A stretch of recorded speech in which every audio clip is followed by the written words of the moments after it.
사실 김민재라는 자원은 피지컬적으로도 정말 좋지만 발도 빠른 수비수기 때문에 이러한 리스크를 감안하고도 이런 중책을 좀 맡길만 하다. 그리고 중용이 좀 될 수 있다. 약간 이렇게 봐도 될까요? 이러한 압박 형태가 말씀드린 것처럼 꽤 자주 나오고 혹은 메인 플랜이라고 가정을 한다면은 저는 김민재라는 선수의 위상은 무조건 혹은 입지 자체는 무조건 더 높아질 수밖에 없다고 생각해요.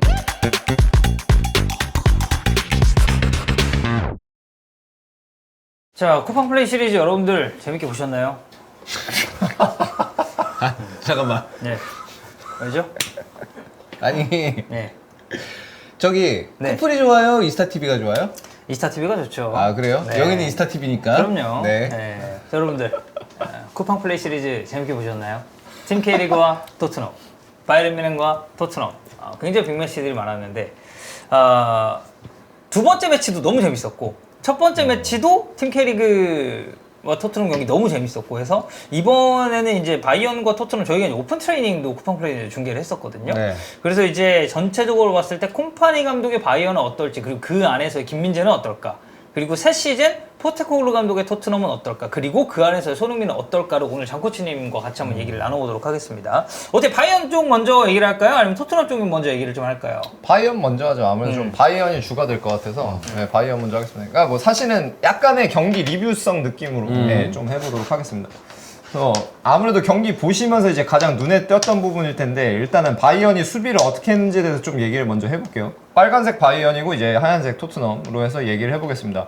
일단은 경기 보면서 제일 많이 눈에 띄었던 부분이고 이제 경기 중에 바이언한테 찬스가 굉장히 많이 왔잖아요. 흐름 자체가 거의 바이언 주도 쪽으로 이루어졌는데 특히 전반에는 거의 바이언이 뭐 가둬놓고 네. 일방적이었죠. 후반전도 사실 흐름이 넘어간 게 제가 느꼈을 때는 완전히 막 이게 프리시즌이다 보니까 막 다수 선수가 막 다 교체되잖아요. 그러니까 그러다 보니까 조금 어수선해지면서 이제 흐름이 넘어간 게 있었는데 그냥 전체적으로 딱 평가를 했을 때 누가 경기 잘했냐 하면은 이제 저는 바이언이 무조건 잘했다고 생각을 하는데 이제 그 가장 근본적인 좀 얘기를 좀 해보겠습니다.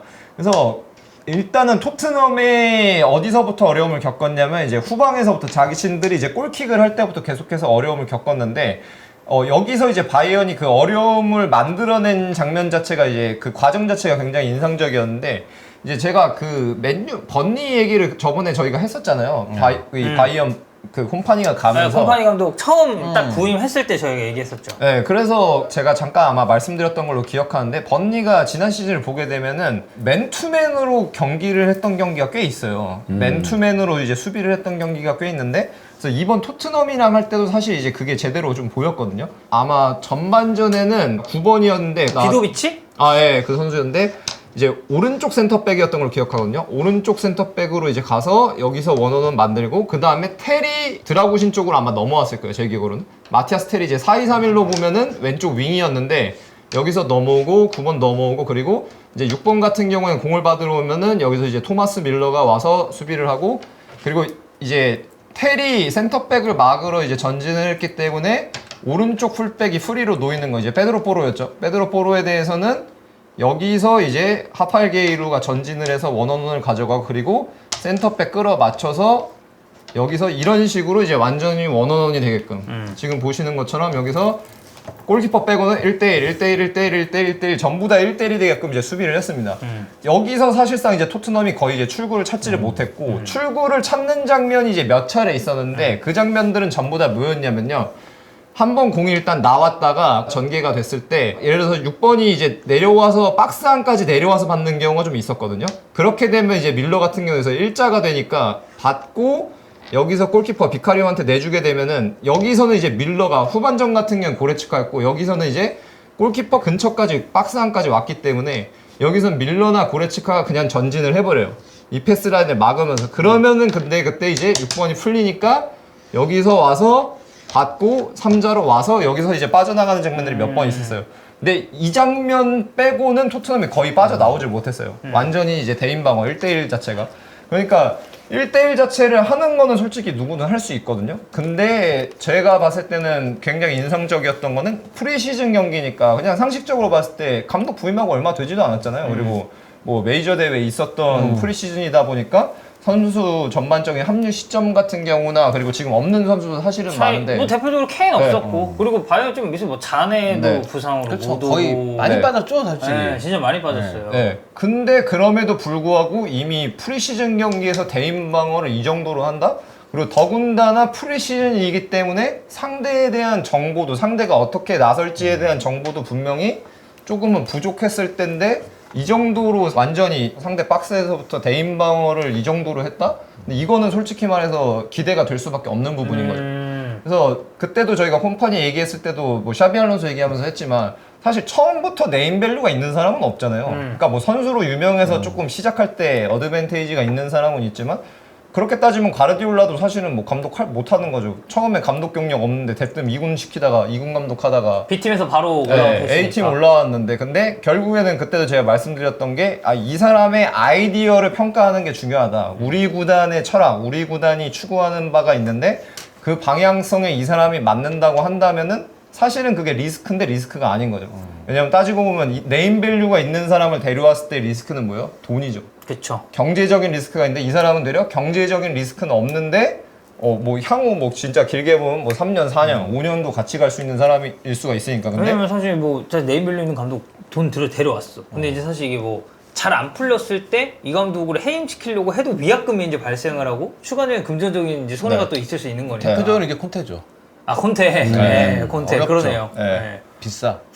비싸고 위약금도 많이 주고. 네. 그래서 바이언이라는 팀은 항상 그랬잖아요. 그러니까 아무래도 전력에서는 리그에서 우위가 있는 팀이다 보니까 주로 주도권을 가지고 경기를 하는 경우도 많긴 한데 챔피언스 리그로 보면은 이제 하인케스 감독이 있을 때 우승했을 때도 그렇고 이제 수비를 하다가 공을 뺏어서 그리고 그 뺏는 과정에서 압박을 강력하게 해서 이제 공격으로 전환하는 것도 항상 강조되는 팀이었잖아요. 네. 그 다음에 뭐 지금 저기 한시플릭 있을 때 같은 경우도 그랬고 그래서 그런 관점에서 보면은 이러한 그러니까 압박으로 수비를 하는 건데 공격적으로 수비를 하는 게 있어서 이거 조금 결과는 뭐 어떻게 될지 봐야겠지만 일단은 왜 데려온지는 확실히 조금 보였다. 그리고 이제 이거의 연장선상으로 제가 인상 깊었던 건 뭐냐면은 4분의 1로 저는 보통 나누니까 이렇게 세로로 여기 하나 나누고 여기 하나 나눠서 1, 2, 3, 4 쿼터로 나누면은 4분의 1에서 골킥 골키퍼가 공을 가졌을 때 대인 방어를 하는 거는 꽤 그래도 할만해요. 그러니까 뭐 할만하다는 표현이 좀 웃기지만 어느 정도 할 수가 있거든요. 근데 바이언한테서 제가 인상 깊었던 건 뭐냐면 이게 전반적으로 좀 뒤로 물른다고 쳐서 상대 센터백이 이제 4분의 1로 봤을 때 첫 번째 4분의 1이랑 이제 두 번째 4분의 1 경계 지점에서 공을 받았을 때도 블록으로 전환을 하지 않고 그대로 1대1로 이렇게 수비를 하더라고요. 근데 이거는 아예 다른 얘기예요. 왜냐하면 리스크가 엄청 큰 게 뭐냐면은 여기 있을 때 방금 저희가 봤던 것처럼 다 내려앉았을 때는 기본적으로 이렇게 들어오면은 여기서는 킥을 롱패스를 한다고 하더라도 이 백라인의 뒷공간으로 한 번에 넘어가기가 힘들어요. 그러니까 리스크가 결국엔 그거잖아요. 대인 방어를 했을 때 내 눈 앞에 있는 대상에만 포커스를 맞추니까 내 등 뒤가 노출될 수가 있다는 거고 그리고 최종적으로 등 뒤를 이제 노출하는 게 제일 위험한 경우는 백라인이잖아요. 센터백. 근데 이제 여기서는 센터백의 뒷공간이 공략될 확률이 거의 없죠. 없기 때문에 할 수 있는 건데 근데 방금 왔던 것처럼 이제 이정도가 오게 되면 여기서 골키퍼 뭐 비카리 오니까 이 정도 나온다고 하면 여기서는 대인방을 했을 때 이제 그 위험이 항상 도사리고 있는 거죠. 왜? 여기서 삑하고 한 번만 잘못 나가도 그냥 넘어오면은 바로 배우 공간이니까. 뒷공간이 그냥 열려버리니까. 그리고 따지고 보면 또 항상 토트넘에 이날 같은 경우 이제 거의 왼쪽에 있었는데 왼쪽 누구 있어요? 손흥민 있으니까 그냥 뭐야 그냥 이 리스크가 엄청 크다는 거죠. 근데 뭐 중간중간 어느 정도 90분 내내 완벽에 가깝게 할 수는 없으니까 근데 거의 경기 플랜 자체를 보면 그게 정상적으로 효율적으로 기능하는 모습을 보여줬는데 이게 미들블록으로 이렇게 이거를 하는 거는 저는 되게 좀 약간 그래도 쇼킹했어요. 근데 따지고 보면은 번리 때도 예를 들어서 이런 식으로 했거든요. 근데 이게 그러니까 제 생각에는 바이언 이번 시즌을 보다 보면은 꽤 많이 볼 수 있을 장면 같다라고까지 이제 좀 생각이 들더라고요. 근데 여기서 이제 잘 안 되면 이제 번리처럼 되는 거고. 어쨌든 번리가 맞붙는 팀의 수준은 당연히 더 높고 수준 차이가 많이 날 테니까 번리가 보유하고 있는 선수층과 비교해서는 이제 수준 차이가 당연히 날 테니까 어려움을 겪을 수 있었지만 바이언은 어쨌든 번리 선수들보다는 훨씬 좋은 선수들을 보유하고 있고 그럼 이제 지금 이제 콤파니 감독이 구상하고 있는 이것이 이상적이라면 잘 맞죠. 잘 맞을 수 있고 이런 리스크들을 회피할 수 있지. 그 정도의 능력을 갖고 있는 선수들이니까. 근데 이제 한번 뭐가 이렇게 삐끗하기 시작해서 네. 갑자기 뭐가 흔들리기 시작하고 뭐 그러면 측면 쪽 털리기 시작하고 자꾸 공간 내주고 막 이러면 이제 어려워질 수도 있는 거고. 근데 이제 그러면 이제 제가 궁금한 건 어쨌든 이게 네. 되게 리스크 있는 수비 형태라고 말씀하셨잖아요. 네. 이게 후방에서 한 번에 넘어왔을 때 네. 발빠른 공격수들한테 배 공간이 털릴 네. 위험도 있고 그러면은 그 관점에서 보면은 사실 김민재라는 자원은 네.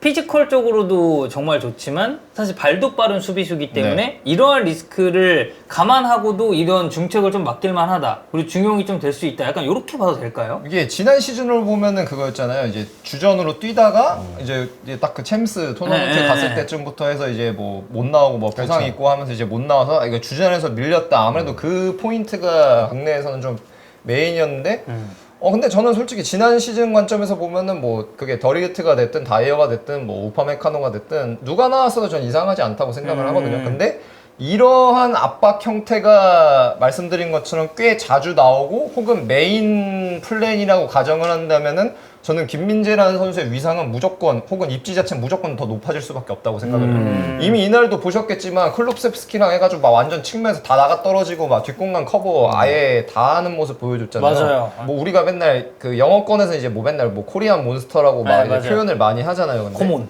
예, 그게 애초에 몬스터라고 표현을 되는 그렇게 이유 자체가 신체적으로 다른 센터백들보다는 강점이 있어서인데 그런 것들이 확실히 부각이 될 수밖에 없기 때문에 전체적인 입지 자체는 이 압박 형태만 놓고 보더라도 좀 많이 높아질 수밖에 없지 않나. 네, 좀 그렇게 생각을 합니다. 그럼 이제 어쨌든 우리가 토트넘 얘기도 좀 해봐야 되는데 네. 지난 시즌 토트넘을 기준으로 삼는다면 네. 사실 포스테코글루 감독의 전술 자체가 굉장히 리스크가 있는 전술이고 상당히 공격지향적인 축구를 하면서 약간 많이 넣어도 좀 많이 먹히는 그런 수비적인 부분에 있어서의 문제점도 많았잖아요. 토트넘이 지금 그 탑팀 쭉 정리했을 때 빌라랑 실점이 똑같고 실점이 되게 많은 팀이었는데 약간 뭐 프리시즌 그리고 요 경기를 통해서 힌트를 얻는다면 다음 시즌 토트넘은 약간 방향성의 변화가 좀 있을 거라고 보시나요? 제가 그냥 모르겠어요. 이 경기 봐서는 크게 방향성 자체의 변화는 있을 거라고 생각은 되진 않아요. 그리고 저는 약간은 이것도 제가 이렇게 얘기를 하면은 약간 오해를 하시는 게 뭐 막 그런 얘기 하더라고요. 뭐 제가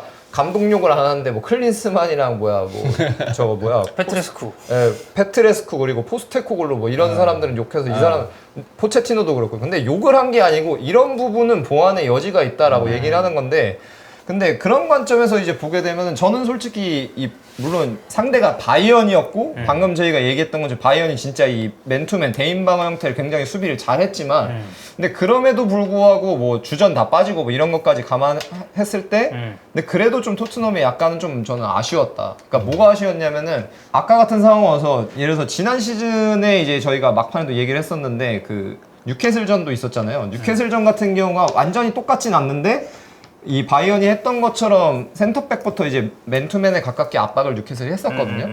근데 이제 과거의 토트넘의 경우에는 최전방에 있던 게 항상 이제 케인이 있었잖아요. 네. 케인이 있었다 보니까 어느 정도의 롱패스만 이제 나오게 되면은 여기서 등을 쥐고 받고 그리고 여기서 측면에서 이제 빠져나가는 게 여기서 돌면은 이제 손흥민 들어가서 이제 항상 처리가 되는 거죠. 그래서 콘테 감독 있을 때도 그렇고 뭐 포체티노 감독 있을 때도 그렇지만 토트넘이 맨시티를 상대로 승률이 좋았던 게 이 부분이 좀 커요. 왜냐면은 시티 같은 경우에도 어느 정도 적극적으로 이제 압박을 하는 팀이기 때문에 거기서 케인이 등을 쥐고 받고 돌아서든지 아니면은 등을 쥐고 받으면은 이제 수비는 이제 시야가 이쪽을 공을 바라볼 수밖에 없으니까 그러면 이제 자신의 마크맨을 놓치게 되고 그때 3자로 나타나서 이제 넘어가는 플레이를 하고 이게 4자까지 넘어가는 건데 근데 이날 경기도 결국에는 바이언 상대로 보게 되면은 저는 솔직히 말해서 이 형태의 수비에 대해서 해법을 내놨다고 보기는 힘들다고 생각을 해요. 뭐 물론 이제 토트넘도 사실 네. 빠진 멤버들이 네. 꽤 많긴 했지만 네. 그러니까 예를 들어서 뭐 아무래도 제일 먼저 얘기가 나오는 게 그렇죠. 로메로 뭐 반더벤 없었다. 네. 근데 로메로랑 반더벤이 있다고 하더라도 그거는 어디서 해결돼야 될 문제예요? 결국에는 여기서 해결돼야 될 문제인 거예요. 여기서 뭐 예를 들어서 뭐 로메로랑 반더벤이 나왔다고 해서 여기서부터 막 잡고 막 여기서 뭐 1대1을 해가지고 막 벗겨낸 다음에 플레이를 할 수 있는 상황은 아니잖아요. 그러니까 결국엔 여기서도 공 퀄리티가 조금 더 좋은 것도 영향이 있겠지만 조금 더 앞선에서 여기서 그러니까 먼데 보내는 거죠. 먼데 보내고 그 다음에 한 라인 밑에서 승부를 봐야 되는데 그거 자체가 뭐 포스테코글루 감독이 클롭셉스키 거의 약간 제로톱처럼 나섰잖아요. 이날 경기 보는 건데 그것도 결국에는 이제 뭐 상대가 또 김민재인 것도 있지만 결국엔 해답은 저는 안 됐다고 보고 그런 부분에서 이제는 정보전 개념이 없어졌으니까 사실은 다 보는 거잖아요. 이거 분명히 토트넘 이제 상대팀 리그 시즌 초반에 하면은 보고 들어올 상대 거고. 팀들 이거 경기 분명히 봤을 거거든요. 이거 분명히 봤을 거예요. 이거 보면은 프리미어리그 팀들 중에서도 이렇게 수비할 팀들이 있을 거란 말이에요. 근데 거기서 그럼 이제 해답을 어떻게 내놓을 거냐라고 했을 때는 저는 조금 솔직히 회의적이긴 해요. 조만간 또 하지 않나? 한 번 더 해요. 네. 13일인가? 어. 11일인가 아마 두 팀 런던에서 경기 있는 걸로 알고 있는데 그때 이제 좀 어떤 식으로 바뀔 11일이네요. 우리 시간은 11일 오전 1시 반인데 이제 그때 어떻게 바뀔지를 조금 봐야 될 것 같고 그리고 손흥민 선수는 지금 어쨌든 이번 경기에서 이제 왼쪽으로 계속 나왔잖아요. 네. 경기하는 걸 보면서 네. 지난 시즌이랑 기용 방식 자체는 아무래도 좀 비슷하다고 봐야겠죠? 네, 크게 달라지는 건 없을 것 같아요. 왜냐하면 뭐 선수 코어 자체가 바뀐다거나 그런 상황은 아니다 보니까 네.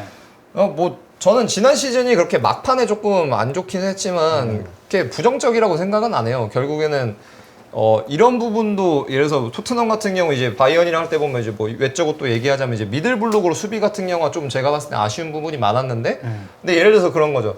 야, 너 맨날 얘기하는 거죠. 훈련할 수 있는 시간 요만큼 있어. 너 압박할래? 미들블록으로 하는 거 훈련할래? 둘 중에 훈련할 수 있는 시간 뭐에다 포커스 맞출래 하면 포스테코글로 감독은 분명히 전자란 말이죠.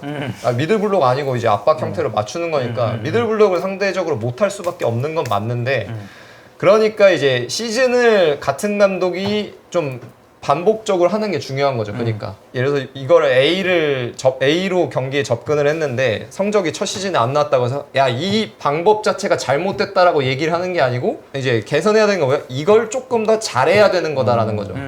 그러니까 거기서 개선이 되면 또 이제 좀 나아질 수 있는 모습이 있지 않을까 하는데 근데 그러다 보니까 뭐 엄청 극적인 변화는 좀 없지 않을까 생각을 해봅니다. 뭐 어쨌든 바이언 같은 경우는 굉장히 인상적인 게 많았고 그리고 제가 이제 그 오픈 트레이닝 중계하면서 느꼈었던 것 중에 하나는 그러니까 일반적으로 우리가 그 론도라는 훈련 방식을 하잖아요. 그리고 이제 그 론도를 함으로써 이제 얻을 수 있는 것도 분명히 있겠지만 저는 콤파니 감독 훈련 세션이 뭔가가 되게 조합된 게 좀 많다는 생각이 들더라고요. 그러니까 뭐 다양하게. 네. 그러니까 뭐 한 가지 예를 들자면 그러니까 뭐 이 지역에서 선수들이 이제 론도를 해요. 그러니까 몇 개의 그룹이 나눠져 있어요. 론도를 하는 그룹들이 있고 여기 앞쪽에서는 그 론도를 하면서 어째 압박이 들어올 거 아니에요. 뺏으로 두 명이 계속 움직이니까. 그걸 탈압박한 이후에 이쪽으로 전달을 해서 하프 스페이스를 돌아 들어가가지고 거기서 마무리하는 과정을 약간 융합을 한다든지 그리고 론도를 하는데 골키퍼가 필참. 그 세션마다. 무조건. 네. 그러니까 그 두 번째, 세 번째 골키퍼들도 무조건 그룹 안에 속해서 어쨌든 발밑이 좋아야 되고 발밑에 대한 이제 그런 부분도 분명히 있을 거니까 그런 걸 같이 훈련하는 걸 보면서 아 이거는 콤파니 체제 아래서도 골키퍼는 무조건 발을 쓰면서 빌드업에 참여를 하는 게 필수적으로 될 것이고 그리고 여기서 탈압박을 했을 때 공격적인 방향이나 과정은 아 분명히 이런 사이드 위주의 패턴이 좀 되지 않을까라는 힌트를 좀 얻을 수 있어서 저는 사실 지난 시즌에 아틀레티코, 맨시티, 파리 생제르맹 그리고 뭐 전북이나 K리그도 마찬가지지만 오픈 트레이닝을 다 중계를 했었는데 저는 콤파니 감독 바이언은 조금 특색이 있었어요. 보면서도 제가 지금까지 봐왔던 일반적인 훈련 방식이랑은 살짝 좀 다른 것들이 좀 많은 것 같아가지고 이게 그러니까 좀 이례적인 건 뭐냐면은 보통은 해외 가서 투어하고 하면은 특히 도착한 날에 보통 훈련 바로 하는 경우가 많잖아요. 그걸 오픈 트레이닝 하는 경우 많고 근데 그러다 보니까 아무래도 뭐 시차도 있고 여행하고 난 직후니까 그 인텐시티가 높은 형태 훈련을 안 해요. 그러니까 우리가 얘기하는 본훈련이 아니고 약간 그